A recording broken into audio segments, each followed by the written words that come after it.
5 points has the subtitle, Towards a Deeper Experience of God's Grace, which explains why I wrote this. I didn't write it, you can tell by the size of it, it's small, as a definitive defense of Calvinism or Reformed soteriology.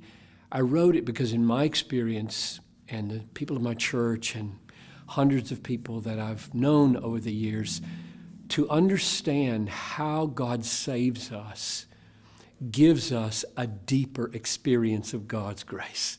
And I think that's why the Bible was written. God is inviting us by revealing so much about how he does saving work into a knowledge of himself and an experience of himself that intends to sweeten our lives and strengthen our lives and put granite where our roots go down deep and drink from the grace of God. So that's the practical aim of this book, is to help us get into the nature of God's heart and God's grace toward us.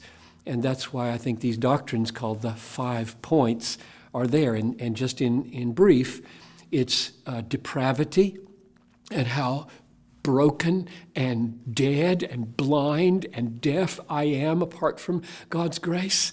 And then the inbreaking of God's irresistible grace in my life, raising me from the dead and giving sight to the eyes of my heart, all according to the fact that he had chosen to do that before the foundation of the world. He didn't scratch his head, wonder who to save, and then respond to me because I was dead. He didn't respond to my deadness. He created my life. And then to die for me in Jesus Christ so that all my sins could be covered and a righteousness could be provided, and then preserving me forever and ever so that I would never fall away. These are glorious things that take me down into the depths of God's grace and help me feel loved by God so that I can then be freed to love others and thus display the glory of my Father in heaven. That's what we want to happen in the reading of this book.